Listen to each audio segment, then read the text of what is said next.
Hi friend, good morning. সবাই কেমন আছো? আমি তো ভালো আছি। আজকে আমার দ্বিতীয় দিন ব্লগে।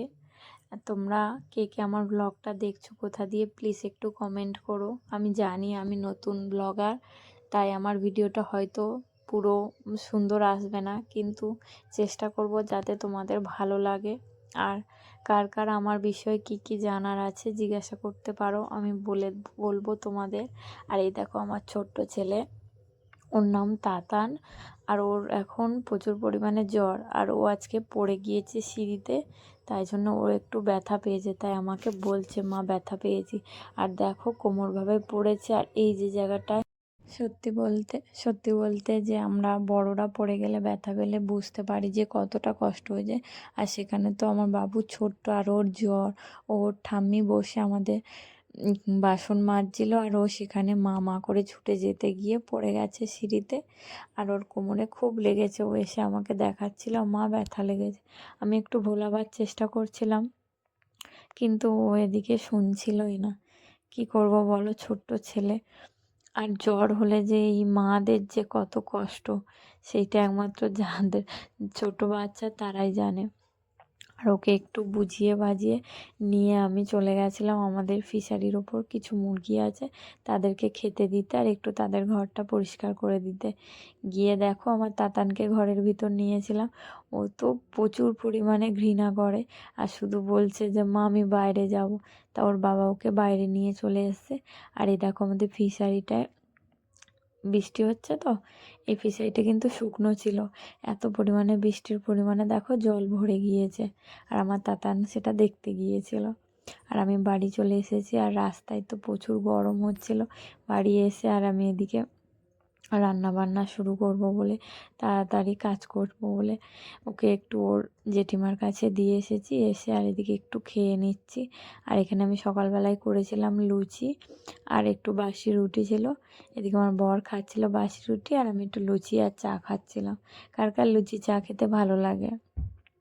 রান্না বান্না কমপ্লিট করার পরে আমার এসে গেছিলো একটা কেকের অর্ডার এদিকে। আর আমার ওই কেকটা বানাতে বানাতে আরও একটা কেকের অর্ডার এসে গিয়েছিল, যার জন্যে আমিও সেখানে বসে বসে কেক বানাচ্ছিলাম। আর আমার ছেলে আমাকে এদিকে হেল্প করছিল বাটিগুলো এনে দিয়ে দিয়ে। হেল্প হেল্প তো নয়, কিন্তু ও খেলা করছিল যে মা আমি করব, তুমি আমাকে দাও। আমি কাজ করি যখন, ও সব কিছুতেই বলে মা আমি করব আমি করব। বেশ ভালো লাগে শুনতে। আর এদিকে দেখো ও ঢোল বাজাচ্ছে।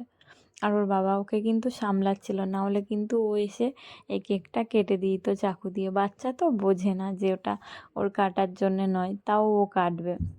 আর আমার ছোট্ট ছেলেটা কিন্তু কেক কাটতে খুব ভালোবাসে।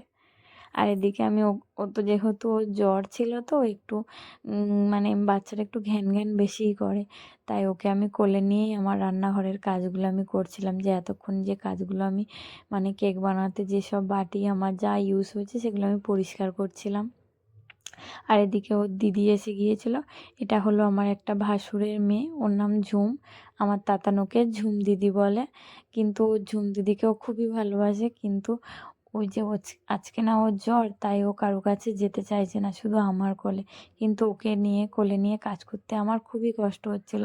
তাই ওর দিদি বারবার বলছিল ভাই একটু আয় আমার কাছে, খেলা করব। কিন্তু ও তো কোনো কথা কানই দিচ্ছে না, ও শুধু ফোনের দিকে ক্যামেরার দিকে তাকাচ্ছে।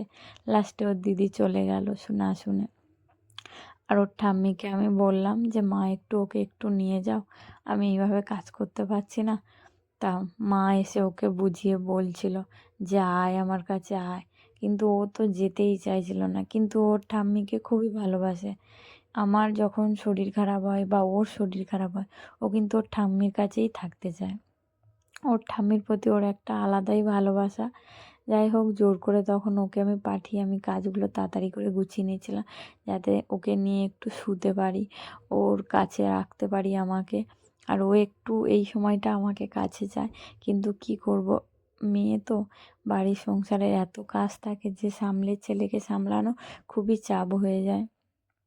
আর আমি আমার কাজ এতটা পরিমাণে মানে কাজের মধ্যে ঢুকে যায় যে সেই সময়টা বাচ্চাটার উপর মানে যে নজর রাখতে হয়, রাখতে পারি না ঠিক করে, নিজে বুঝতে পারি। অসুবিধা হয় না, কারণ আমার এখানে দিদির মতো জায়েরা আছে, তারপর ওর দাদু ঠাম্মি, ওর আরও 2-4টে ঠাম্মি আছে, সবাই ওকে খুব দেখে রাখে আর ভালোওবাসে। এটা দেখে আমার খুব ভালোও লাগে। আর এদিকে আমি তাড়াতাড়ি কাজ শেষ করার চেষ্টা করছিলাম, যে তাড়াতাড়ি আমি কাজ শেষ করে নিয়ে বাবুটাকে একটু কোলে নেবো। আর এদিকে আমার আজকের এই কেকের অর্ডার ছিল, আর আমি আমাদের যেহেতু একটা ছোট্ট কেকের দোকান আছে, আমি সেই দোকানের জন্যও কেক বানাই। আর এদিকে বানানোর সময় কেকের কিছু জিনিস শেষ হয়ে গেছে, কিন্তু আমি ওয়েট করে যেহেতু কেক বানাতে হয়, তো আমি সবই মেপে রেখেছিলাম। সেগুলো আবার আমি একটা কৌটোয় করে তুলে রাখছি, যাতে আমার পরে জিনিসটা না নষ্ট হয়, এদিকে আমি কেক বানাতে পারি। আর জিনিসগুলো আমার একটা বাজে অভ্যাস, কিছু করলে আমি এরমভাবে মুছে মুছেই তাতে করার চেষ্টা করি, যাতে আমার মনে হয় যে ভালো লাগে। আর এদিকে আমার সব কাজ আমি তাড়াতাড়ি করে শেষ করে নেওয়ার চেষ্টা করছি, কিন্তু কি বলো তো, যে যতই কাজ করি, মনটা কিন্তু আমার ছেলের কাছেই পড়ে আছে, যে কখন ওকে একটু কোলে নেবো। আর এদিকে আমারও যে, ওরও শরীর খারাপ হলে কেন জানি না, সাথে আমারও শরীরটা খারাপ করে। 2-4 দিন আমার বাবুর শরীর খারাপ থাকে, তারপরে ঠিক আমার শরীর খারাপ হবেই। আর এবারে তো হয়েছে কি, ওর বাবার প্রথমে জ্বর এসছে, 2-3 দিন ওর বাবার জ্বর থাকার পরে আমার তাতানের জ্বর এসেছে, তারপরে ওর আবার কিছুদিন জ্বর হওয়ার পরে আবার আমার জ্বর এসছে।